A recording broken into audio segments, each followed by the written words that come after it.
Hello, everybody. Welcome to our daily masterclass. The time is running so fast, and suddenly, without noticing, we reached now half of the master course. And this is the last day of the masterclass for the first half.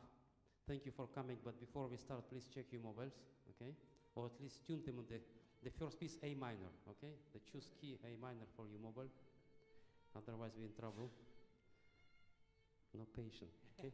Very good. So I'm so happy and so proud to introduce wonderful pedagogue, violinist, great friend, Robin Wilson, to conduct the masterclass. Thank you.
wonderful expressive sound. You feel the music very strongly.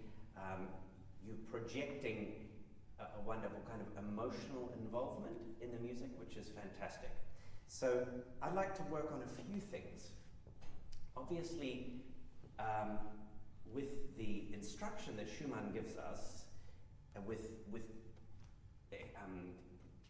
passionate intensity or with passionate expression, there's a sense that I'm not hearing the surges, the emotional surges that are written into the music, particularly in the first statement, that really capture the kind of turbulence and angst that the music immediately portrays. We have this constant, almost kind of, again, that sort of angst in the belly where something is unsettled, constantly moving in the piano, giving us this sort of inward sense that nothing is as it should be, and we're quite anxious, we're quite worried, we're troubled.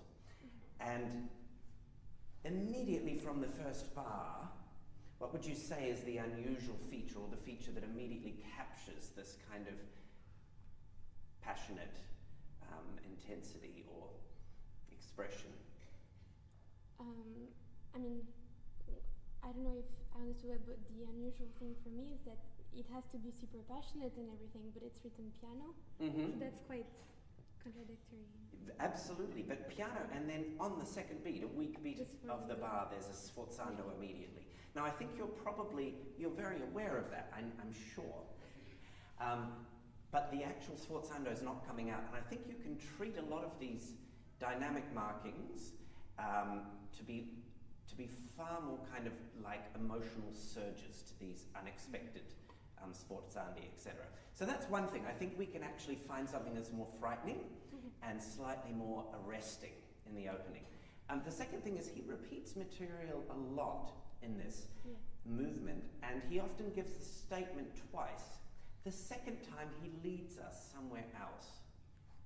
So, for example, he may give us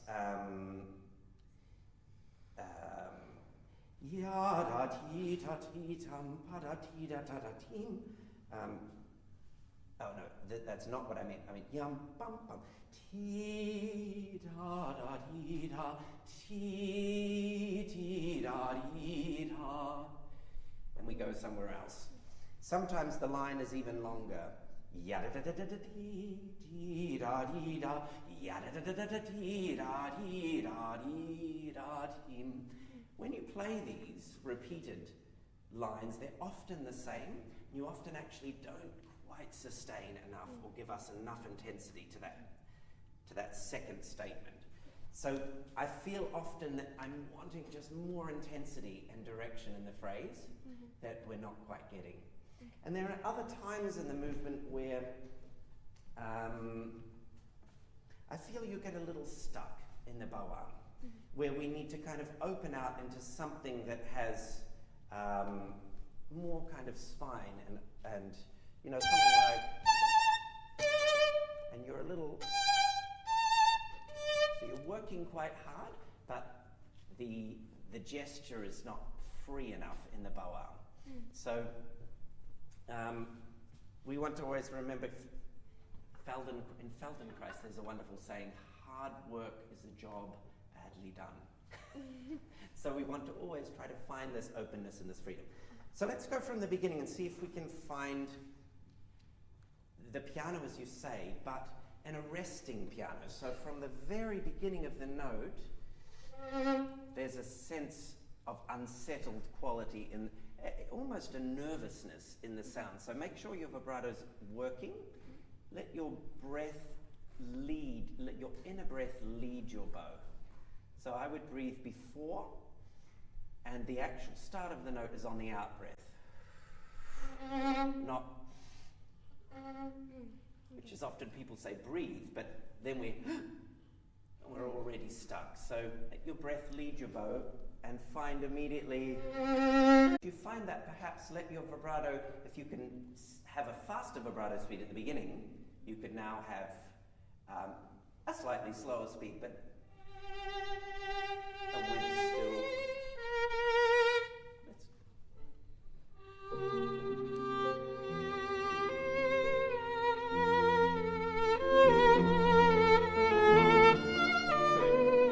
Let's not play slower. And you need to always in this music, of course, because we know it's the way Schumann loves to write everything in the middle of the piano texture. You have to always project colour. So if you're wanting a lighter colour, so something that has a soft, warm hue around it, unless you play with a faster bow speed, that type of colour is not going to project through the piano. And we can only do it right there if we're vibrating enough to project the sound. Otherwise you're just simply not going to be heard. Otherwise you'd have to play with a slower, more focused sound. Or you can do that if you project with the bow speed.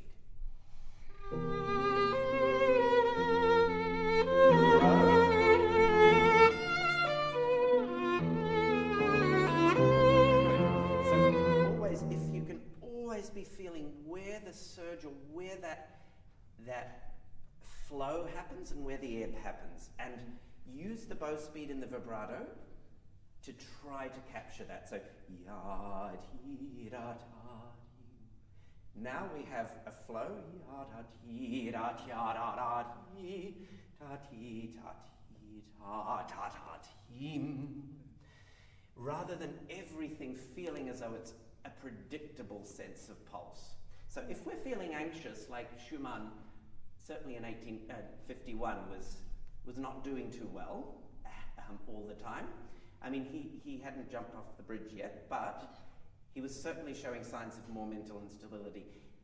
This sort of captures that sense of volatility. Your pulse is not regular. You know, you're not simply at ease. There's something always churning you up. So can you feel that? And I would want you to work a lot more with Irina to really help her to understand what you want in that direction.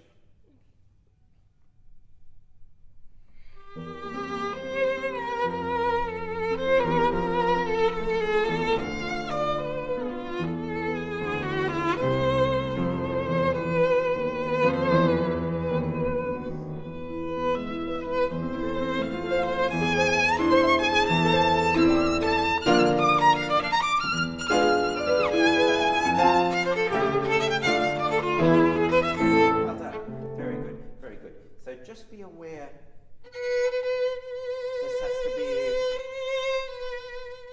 with the left hand of the piano at the end of your accent, but that can be something you can work on. Now, when you get to this crescendo, I can absolutely see that you want a crescendo and you want the intent. Your phrasing, the sense of your phrasing is absolutely as it needs to be. In this music, in mid to late 19th century Germanic repertoire, often crescendi were accompanied by greater momentum. I wouldn't want to say accelerando, but they did actually often accelerate if it was a crescendo to a forte. Now, sometimes in music, we want a tension against the line in a crescendo to stop the music feeling like it's freely moving, and thus creating greater tension. Here, however, I think you can allow the music to drive forward slightly more and try to build every step in the sonority. So you have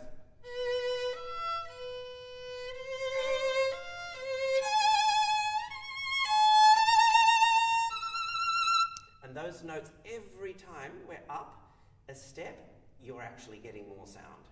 You're doing well, but the vibrato doesn't quite give you enough energy towards the end of the line. And I'll let you keep going. Also, really go with the direction, with the chords. There's a forte on every chord in the piano, as you know, generally implying a sense of crescendo. Just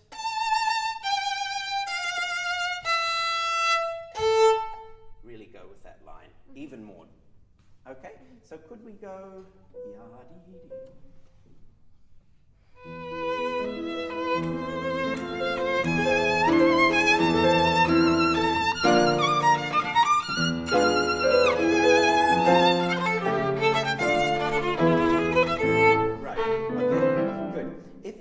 If you give, I sort of spurred you on a little, don't use less bow as you're going higher. See, this is a moment where you need to be a little freer in order to actually achieve the structure. And yum, ba ba ba ba ba ba ba ba da. Don't think you need to play broad for the entire bar. Maybe at the beginning it's great because you're giving the time back that you've just stolen as such. Yum, ba ba ba ba ba ba ba ba ba dee. It's less exciting if you slow the dotted rhythm down too much. Tee dee, yum, bum, bum, dum, and landing on the sforzando. Can we see if we can open up your arm as you're crescendoing by not pulling the violin down, widening your stance slightly. Yeah, that's right. Not pulling down and in, and really opening the forearm, so we're able to actually open that sonority. Can we try that?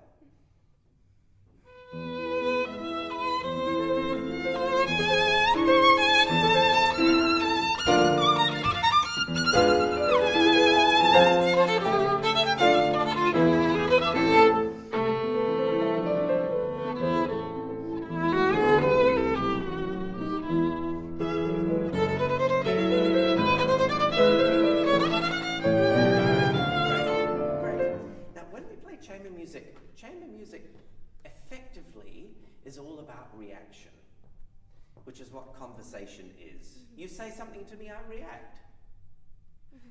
And my reaction only makes sense in the context of a question or an incitement for something, right?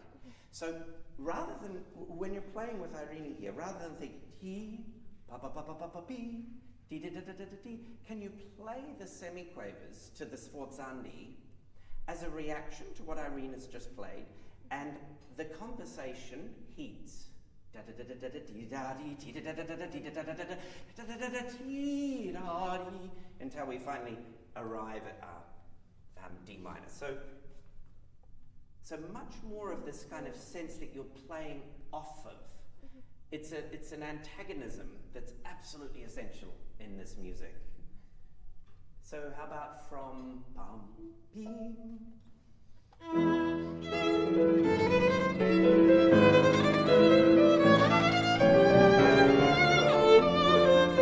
Very nice, very nice.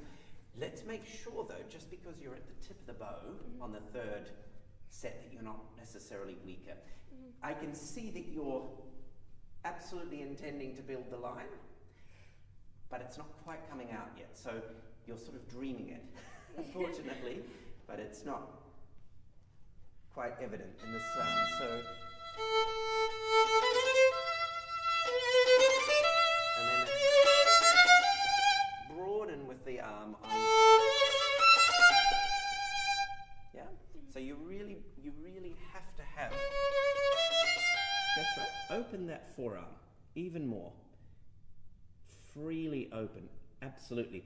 And again, when you want to play louder, try not to pull down, because that will just squash the sound. Absolutely. So find the freedom. And then open. That's right. Absolutely.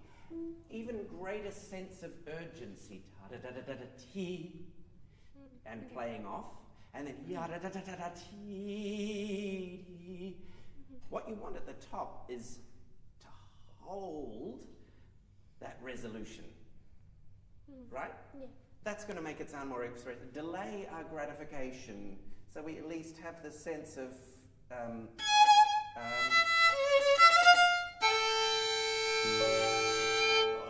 and then finally,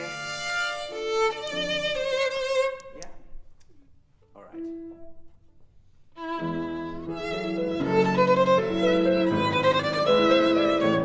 Fabulous. open, but start a little less. Otherwise you're not going to find the...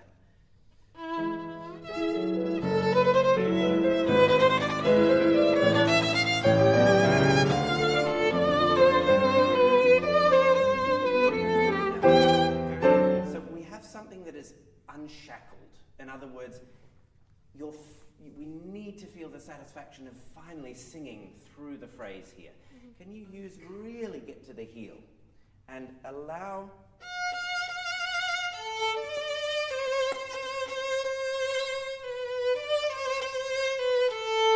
your bow to really feel free. Yeah, so you've just given us all the...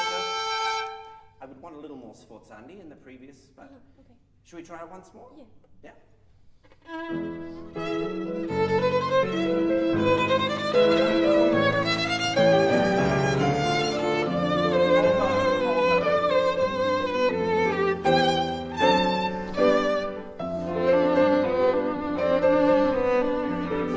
Wonderful. Yeah, great. So really it's about building the structures for this music. Otherwise, it's great music, but it can still sound monotonous. In other words, I kind of heard lots of wonderful playing, but I wasn't sure of our journey and where everything was going. So that was great too. You're really giving some spine here. I want you to just nudge off the beat. Nudge the piano off the beat. As if you're letting Irina know you're just here, but you're just teedy, party. You don't need to sort of intensely project that. So you don't have to have, this huge fat sound. It's more, just to enhance what's happening under here. And the second time, pam, pam, pim, we're going somewhere. So that's what I was talking about before. So the third chord, yam, pam, pam, pa, you don't want to release like the first. You need to really drive to the sforzando. Should we just play ti-di, ti-di?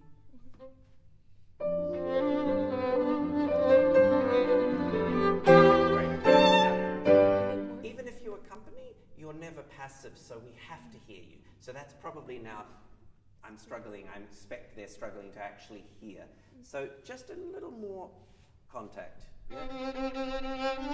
And just by the way, with where you're standing, especially for this sonata, I really suggest standing a little further back so that you're actually, you don't have to be so far away from your pianist when you're here, but Irina can still see your scroll for every lead, so she doesn't have to turn around, but you are not going to be covered by this enormous thick sound here. It makes a huge difference to the clarity, and then you can actually play with more color. Just try now. And go somewhere. That's right. A little more sound. This is a sort of a weight.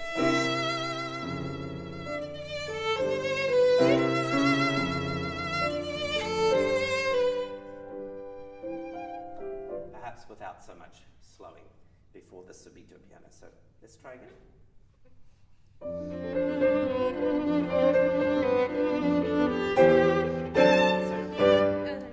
You're a little late. You're not quite matching the intensity there. You might want to bring your sonority back just a little earlier.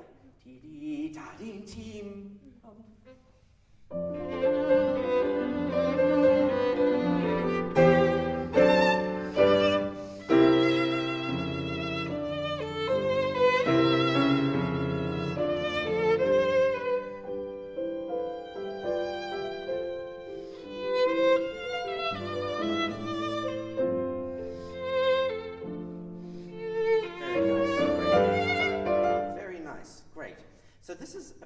Where you have a receding phrase where maybe you can find a less active sound in the left hand so that we have a little relief. This is quite sort of reflective, isn't it?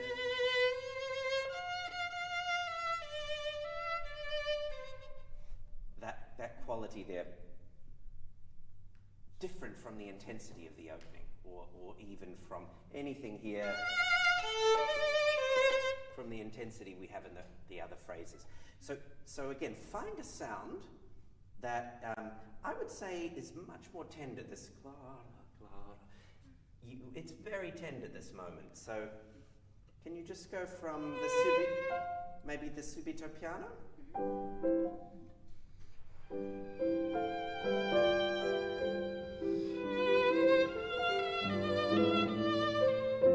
Good. Yeah. It's a beautiful sound. Can you let the vibrato be even slower? Just as a contrast, see what happens. Or smaller.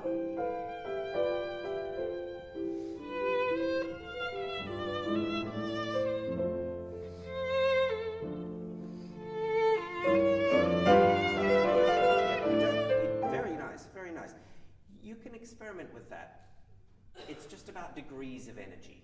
So it's not the same. We feel we have a moment before we start off on our journey again. You don't want to be late. The entry's always a little late. Let's just keep going, and I think we're running out of time. So what I want to hear is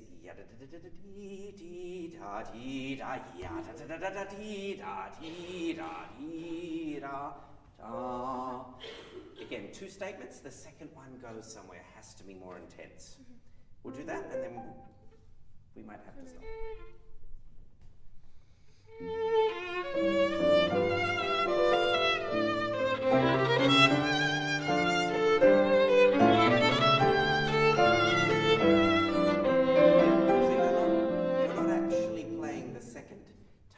With more line. So the first time you kind of release slightly. The second time, can you play with much more line? All the way. So the small notes really need to carry your line.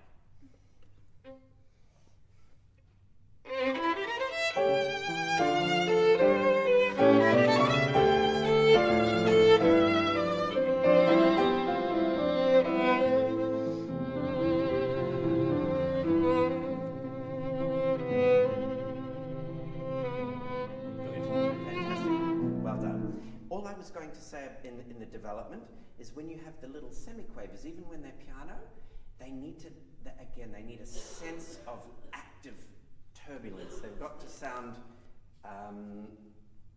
as if they're adding something within the chord. So punch them out a bit. Even, yeah, you were quite legato and quite soft, so I couldn't hear the rhythm, which has got to add. We'll stop, but I would have a look at that, and always reacting a little more to the bass line through here. So each time you come off the beat and take the phrase forward, it's in reaction to what you've just heard here. Okay, so I would think beautiful, beautiful playing. I would just focus a lot more on the structure of the movement, so you avoid everything sounding too similar, and you have a much clearer sort of narrative in your head of where every phrase is going and how you're going to develop and build it, how you're going to create contrast, and in general, as a feeling for the movement, something that is more arresting and anxious in that sense. Okay? Beautiful. Lovely. Thank you.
plays, lots of great control. What I'm missing in the movement is the intensity and the drama. Yeah. This is a piece which, I mean, it takes us through tremendous intensity, severity at times, extreme sort of virtuosity, but also absolutely heartfelt passion. Yeah. I mean, we just have such the full range, the full gamut of sort of human emotion. We feel Sibelius's frustration at not being the virtuoso he dreamed of, and we absolutely find him exploiting the instrument as well. And I think you're being too cautious. I can see you're sort of focused on perhaps elements of the process of sort of achieving something in tune with it, but we really have to be a participant in the passion. Yeah. You have to be an active participant in that. You can't be an external observer in this music. So I'd like to work on that a little bit, particularly developing the intensity of your sound at times. And I think there are a few things that you could do that will instantly help you to get a more robust quality in places, or a more singing quality. There are a lot of details in this score, sort of famous concerto for us playing by ear, rather than noticing all of the tremendous detail that Sibelius went to. Little accents, dashes, etc. Rinsforts. I mean, so many details, which I think can really help enhance and make the music far more interesting.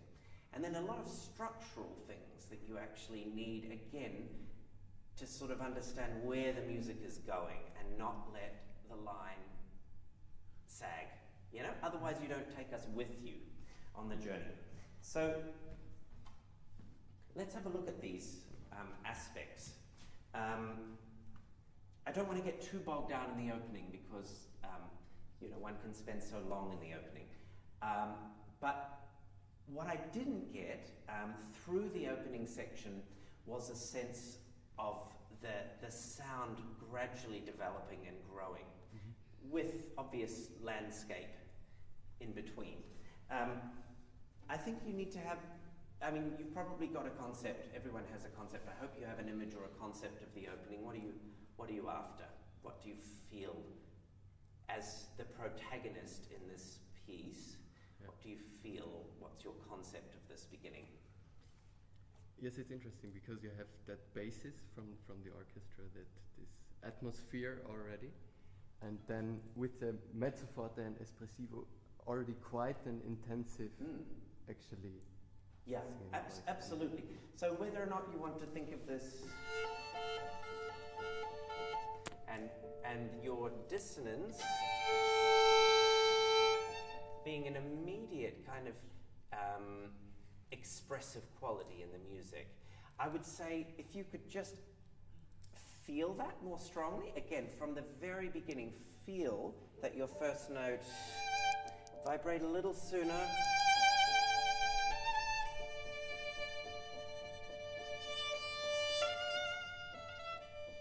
And I didn't get this crescendo. So already in the first couple of bars, there's more to be had. Your first D has nothing underneath printed, of course. You can keep the sound, or you can just let it sort of recede slightly in contrast. Then color the third of your chord. That's very, very expressive. With orchestra, you can really play a low minor third. Use your vibrato to help this crescendo. We just try the opening.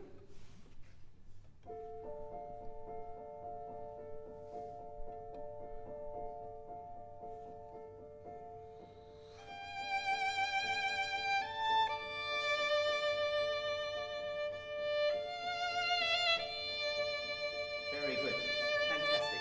Very good. Can I just suggest as well, I was saying to Alix before, that when you want to play and you want to sing, want to do anything really, try not to come down because you immediately close in not only the sound but the gesture. Yeah. That was much, much better. Try not to portato the A with the bow, but just keep the vibrato connecting it so we hear the line. And here, you did this, and then you gave yourself nowhere to grow. So just a slower bow speed, less vibrato. That was great though.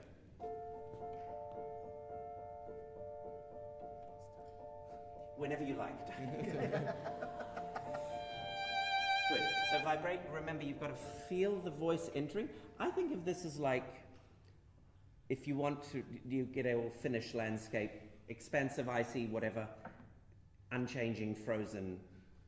You're the protagonist, you're a lonely voice in the wilderness. It's quite folk.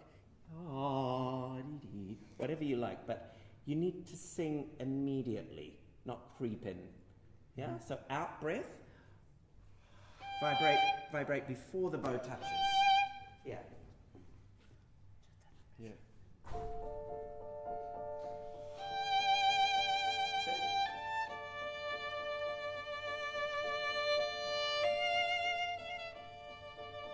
And if vibrato needs to do something. Very nice. Good. Can we always make sure that the small notes connect the big notes as part of the line? So those first two semiquavers, if you can use a little more of your finger stroke, so here, so they don't get cheated. Yeah? Let's try.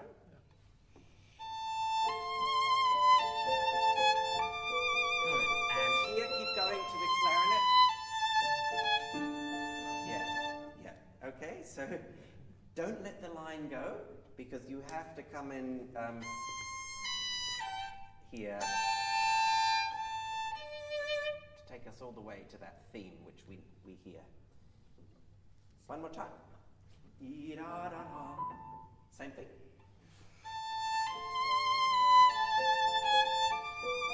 And grow. Very good. Your top E is also part of that line, and anything that is at the top of a phrase, I always think of it a little like a roller coaster, you know. When we come up to the top of a phrase, we always need a little more breadth or a sense of. So if you cannot cheat that note out of enough sound and bow, make sure you have enough bow for it. And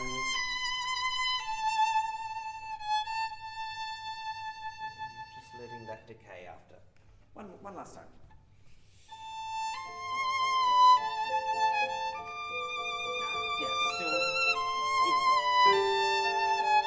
Great. Still good enough with the fingers. Good. Now there's lots of things I want to point out. So let's move on, because we can spend a long time shaping. Here, you've really got to build the sound the second time. So with the bow distribution, you gave us a beautiful quality on this G sharp, which is so unexpected in the harmony. But then from this C, he writes a crescendo. And unfortunately, you played a diminuendo, which is so easy to do. So plan the bow. You've got to keep building. And let the triplet be broader with the bow stroke. Triplets are so expressive when they are against duplets. Duplet rhythm. So yam, pam, pam, and he writes tenuto. So could we go from, yep.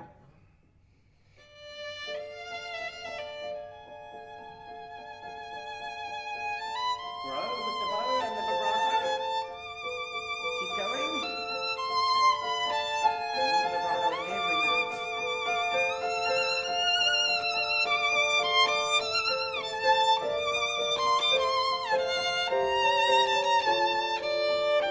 Okay, so here you have three da ya di di da di da yam. I would just develop each time. Okay. A little more, yeah? Good, let's move on. Poco forte, this next G string entry, okay? So, how to achieve poco forte when we still want a bass register to sound full, dark, ominous, but he doesn't let us sort of have full reign. He doesn't write fortissimo. Yeah. How are you going to achieve poco forte? What are you thinking? Maybe in this, so that the intensity doesn't just go away. That maybe like more intense vibrato and maybe less bow. I think the clue is actually in the accents. I would agree, but the nature of an accent implies a certain release. So if you give us something like, but not, rather than sustain all the way, if you give us a little release,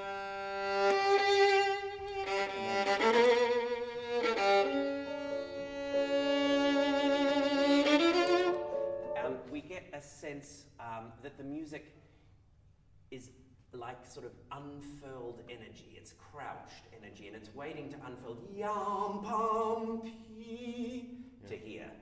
If you sustain da ya da di di di, you've already reached that sort of apotheosis. So, can you also hear? I want you to widen your stance. I keep talking about this because there's a very good reason.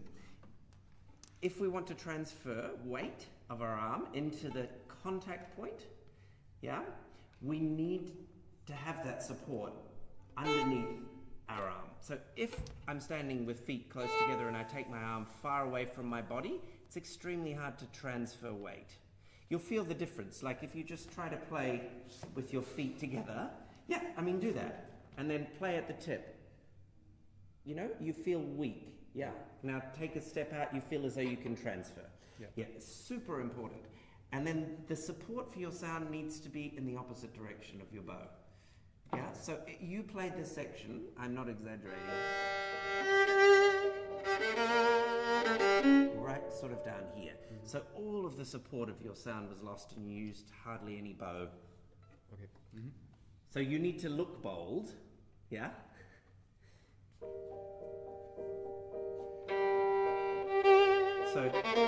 So what is the character of the G string? In general? Here. Here. Would you say it's sort of light and airy, French? Yeah, okay. I would say there's something dark, foreboding, ominous. It's certainly quite frightening, isn't it?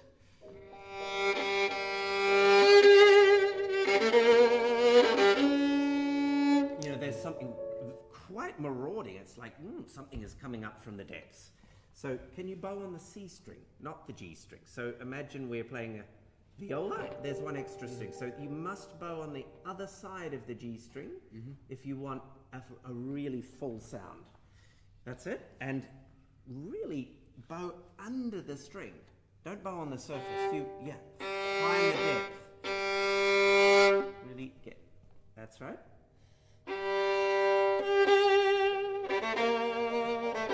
Good. Now, you want your semiquavers to have an element of energy. So they need to be more equal. You did those, but then you went very smooth without any. Of course, there's no accent on the C sharp, so try again. Surge to the top G. No, keep the weight. So in the semis, you're slowing down, but I'm not releasing to something light and fluffy. Still need that sound there.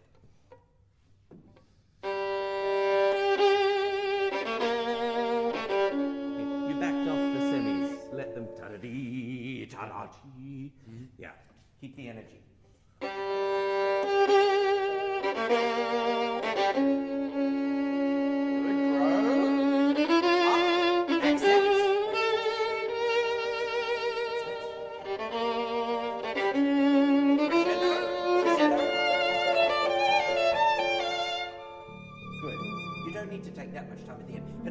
Much better. And what you did then, I love the way you gave accent, no accent. Yeah. The first time you accented all three. And then the first time you played all of these incredibly loud, and then you kind of backed off when the crescendo was printed. That had a lot more structure. Great. Okay. Here, moving on. I want you to play a lot more with the orchestra. So there's a sense of.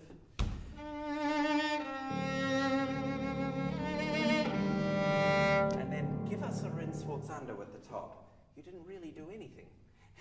But this music is, again, it's never letting us quite be at rest. Yeah? Partim, partim. And we have that line in the clarinet. Yeah? Can we go from figure 1?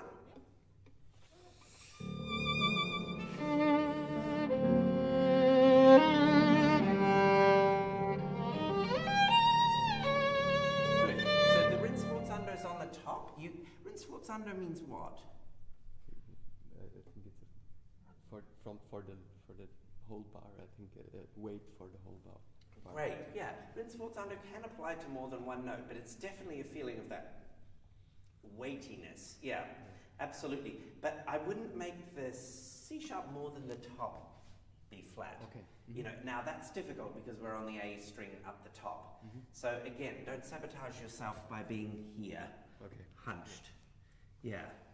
Can you also get the crescendo with the bow distribution?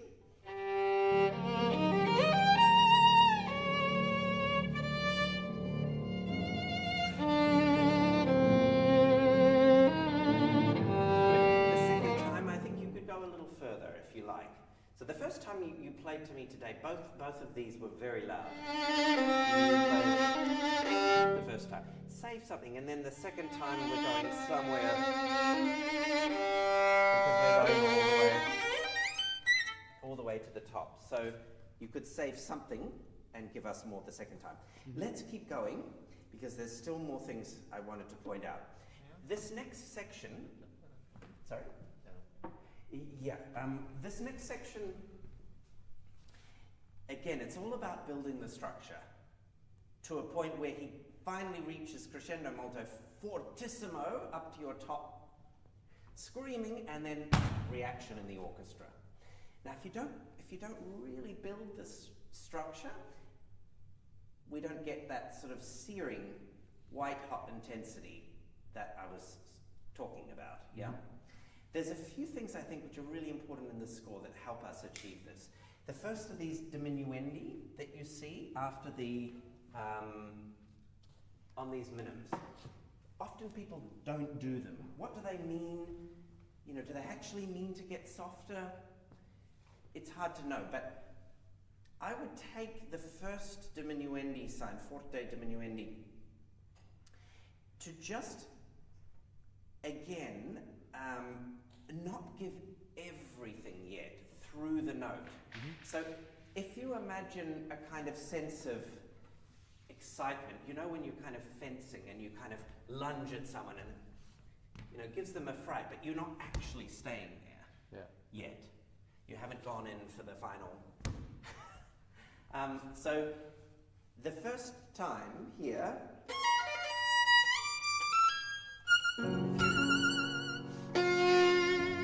so I'm not actually sustaining the note entirely. I think you could sustain more just out of the practicality of building the line with the other diminuendi signs that are there.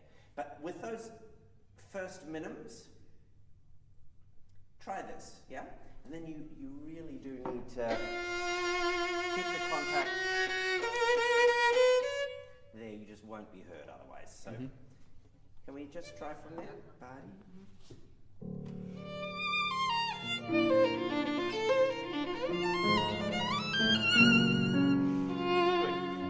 It's beautiful. You can't practically do that with an orchestra. As soon as you come onto the D string, again, you're not going to be heard. So if you dip in and out, too much, again, we're just not going to hear you. So try to sustain the line like he gives you a crescendo through a whole bar of the quintuple, yeah?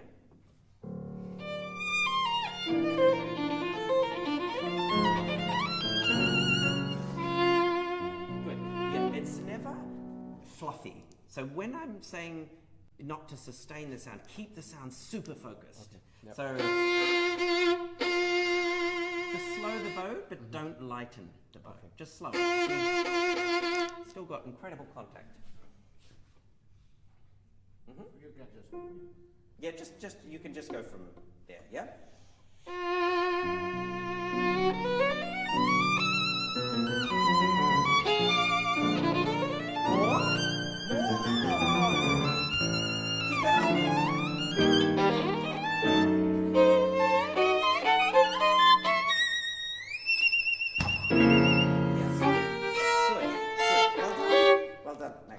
It's better.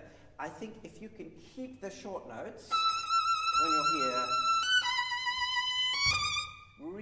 really tuck them in before the beat and don't let them get lost. They're really exciting if you keep the double dot. That was better rhythm, but your sound needs to build through all of these scales. I would actually practice staccato.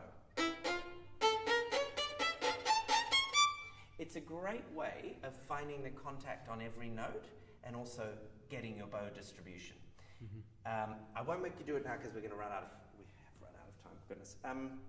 But that will really help. Every time you have a scale or an arpeggio, we're just lacking that kind of dynamic development at the top. Then, just in the veloce section here, you stopped a lot. You kind of gave yourself little flag points, almost where you're kind of checking that you're still coordinated. You've got to, I think it's much more effective to just keep going the whole time. Same in the largamente. He writes poco poco crescendo, crescendo and poco poco stringendo. Again, just build the progression perhaps more evenly, rather than diminuendoing just before this point. You diminuendo and slow down and almost stop. Yeah. And then I think you just need much more on the sequence, much more accent. You know, when he writes the sequence, more.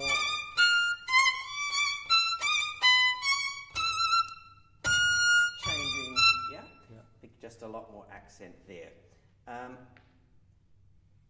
When you get to the octaves, sorry, I'm just telling you these things because I have to stop. When you get to the octaves, he writes crescendo.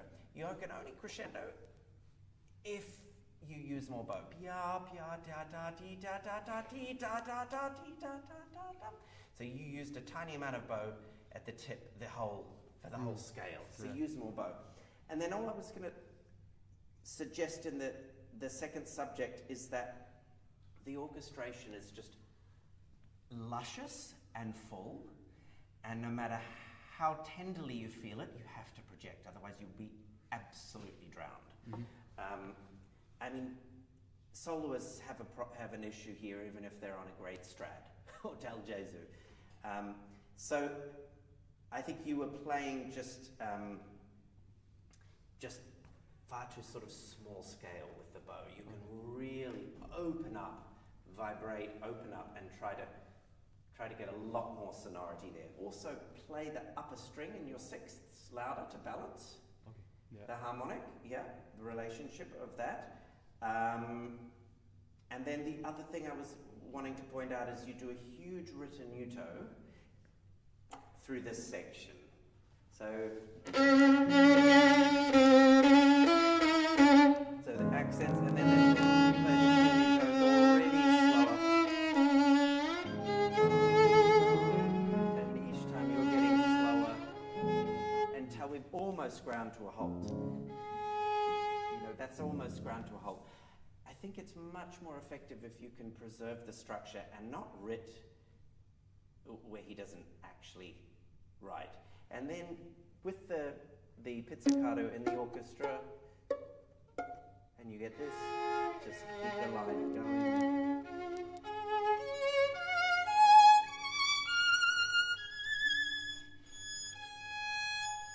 Then you can take a little bit of time if you want, yeah? And that's for a moment, time stand still. it's so tempting to sort of just wallow, but as a listener, we get really lost, especially if the harmony is not changing.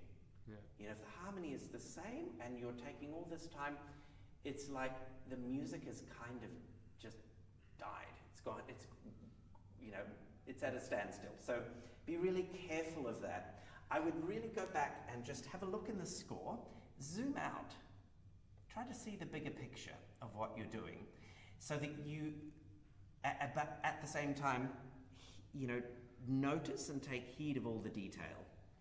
So it's sort of macro and micro for you. And then I would just simply say, keep developing the expressive quality of your sound. So you actually have the means with which to achieve the enormous dynamic contrast and this sort of sense of symphonic quality that you need. Yeah? Yeah. Thank you very much. Thank you so much.